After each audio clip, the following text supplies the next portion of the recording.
My word is my bond. But the numbers don't lie. This is the harsh reality. We must reform to deliver. Trust is earned. Illusion or not, we will act. Let's start with the line they want you to remember, the line that's supposed to stabilize the room. He is a man of integrity. That's Liz Kendall speaking about Keir Starmer on Sky News, sitting across from Trevor Phillips.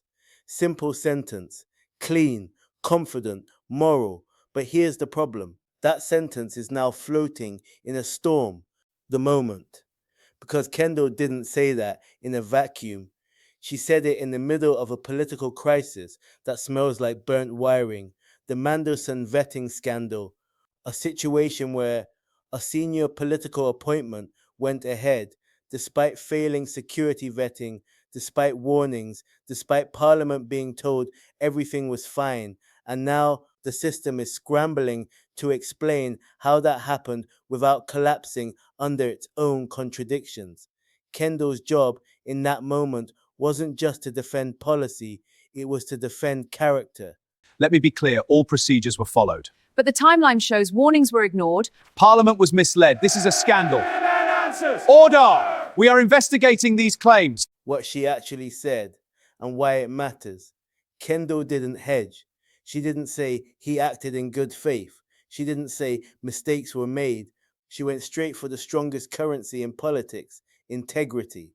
She said Starmer would never knowingly put the UK at risk, that if he had known about the failed vetting, he would have stopped it. That's not a defensive action, that's a defensive intent. And that distinction is everything. All right, check it. Action versus intent, yeah? Action defense is what you did. Intent is what was in your head. Like blocking a punch or saying sorry. Mindset, fam. That's the key. Intent versus outcome. Because right now, the criticism isn't just you made a bad decision. It's you either knew or you didn't. And both options are politically radioactive. Let's break it down.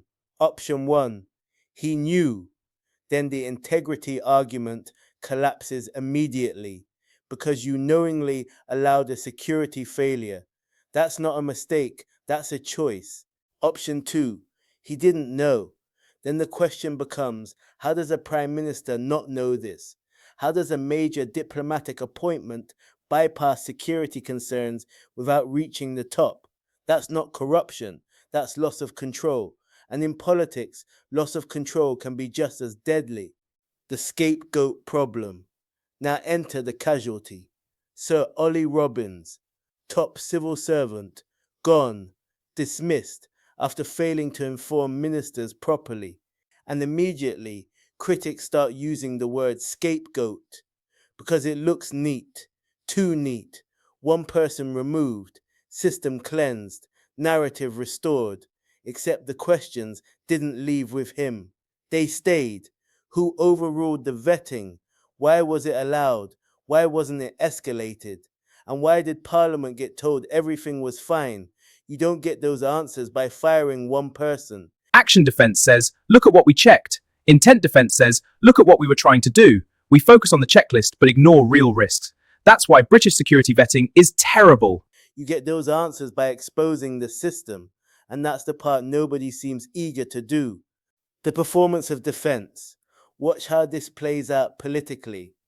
When pressure hits, governments do three things: affirm values, isolate failure, move forward quickly.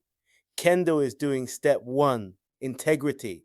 It's a moral anchor, a signal to the public. Trust the person. Tactic number 17, fake shared morality. I could never sleep knowing your integrity early.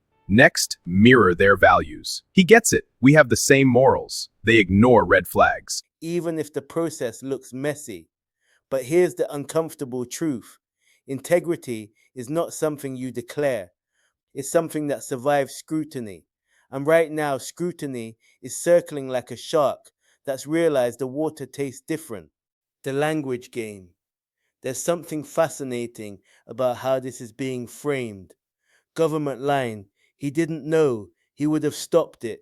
This was a serious mistake. Opposition line. He misled Parliament. He's incompetent or dishonest. He should resign. Two completely different realities. Same facts, different interpretation, and the public is stuck in the middle trying to decide which version feels more believable. Why this is hitting hard? Because Starmer's entire brand was built on one thing: not being like the last lot. Clean, professional, controlled, serious. A man who restores trust. So when a scandal hits that revolves around miscommunication, possible, misinformation, system failure, it doesn't just dent his leadership, it attacks his core identity. And that's why this isn't just another political wobble. Core identity is the unbreakable center of you, the part nobody can take. It's not your job, not your followers, but your roots and ancestors. Its main truth is essence, built to last. It's existential. The opposition energy. Let's not pretend the opposition is confused here. They smell blood. Calls for resignation are coming from multiple directions. Some saying he misled Parliament, others saying he's simply not up to the job. And here's the brutal part: they don't actually need to prove which one is true, they just need the doubt to stick. Because once doubt enters the bloodstream of politics, everything slows down, every decision gets questioned, every statement gets dissected, every defense starts sounding rehearsed. The real question, so let's ask it directly: is this about integrity or is it about credibility? Because those are not the same thing. You can be a person of integrity and still run a system that fails catastrophically. You can have good intentions and still preside over bad outcomes. And politics doesn't reward intention, it rewards control. Politics rewards control, not intent. Watch how the game is really played. It's not about votes or good intentions, it's about who holds the power, who controls the money, writes the rules, that controls the narrative. Control is the real currency. This is what people actually care about, whether they say it or not. Is the person in charge in charge? Because if the Prime Minister didn't know about the vetting failure, didn't know it was overridden, told Parliament everything was fine, then the issue isn't morality, it's visibility. It's a system where decisions happen, information moves, actions are taken, and the person at the top is reacting after the fact. That's not leadership, that's lag. The trust loop. Trust in politics works like this: you say something, people believe it, reality confirms it. If step 3 breaks, step 2 disappears. And right now, that loop is under pressure because the government said due process was followed. Then reality said, actually, no. And now the defense is, he didn't know. That might be true, but politically, it doesn't land clean. Let's land this without the spin. Kendall says, Starmer is a man of integrity. That's a claim about character. But the crisis isn't about character alone. It's about systems, communication, accountability, control. And until those are clearly explained, the word integrity starts to feel less like a shield and more like a slogan. There's something almost poetic about the timing. A government trying to prove it can be trusted, forced to explain why it didn't know what it needed to know.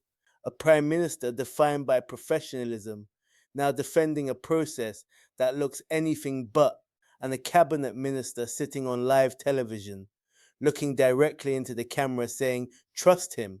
But trust doesn't come from repetition, it comes from clarity, from answers that don't shift, from systems that don't leak, from decisions that don't need rewriting after the fact. So the question isn't whether Keir Starmer is a man of integrity. The question is, can a system that looks like this carry that claim without collapsing under it? Because in politics, you don't just inherit trust, you perform it every day, under pressure, in public. And right now, that performance is being tested hard. And here's where it gets uncomfortable. Because integrity in politics is not a feeling, it's not something you gesture toward like a distant mountain and hope people admire the view. It's something that survives interrogation. It has to pass through contradiction, pressure, doubt, and still come out intact. Otherwise, it isn't integrity, it's branding. And branding cracks the moment reality applies weight. Right now, reality is applying weight. You've got a system where a major security concern didn't travel upward fast enough, where a prime minister is saying effectively, I would have stopped this if I'd known, and where the public is left holding two possibilities in each hand. Either the information was there and ignored, or it wasn't there when it should have been. Neither of those feels like control. And that's the deeper issue hiding under all of this. Because people don't just want leaders who are morally decent. They want leaders who are situationally aware. Leaders who know what's happening before it becomes a headline. Leaders who don't discover critical failures at the same time as everyone else.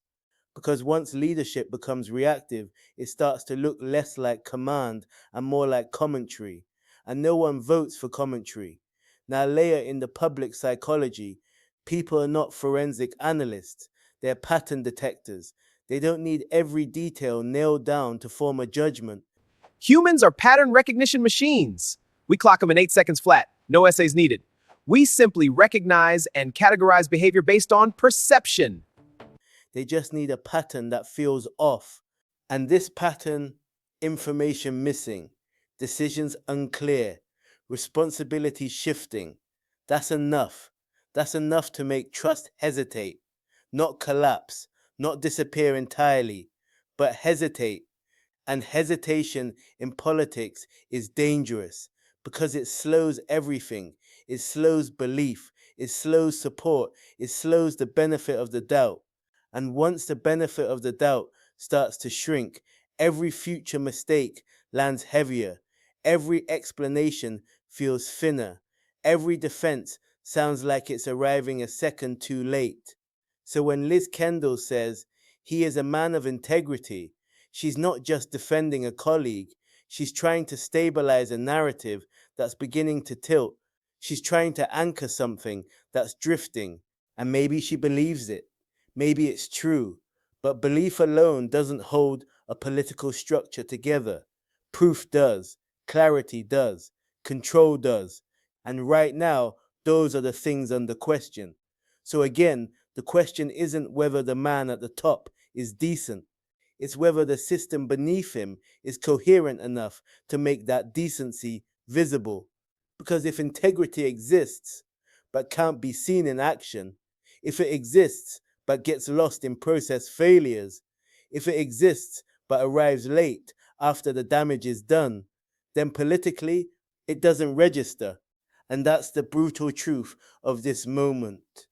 Not that integrity is impossible, but that in modern politics, it has to be demonstrated in real time, under pressure, with no gaps, no delays, no confusion. Otherwise, it doesn't look like integrity at all. It just looks like a claim waiting for evidence.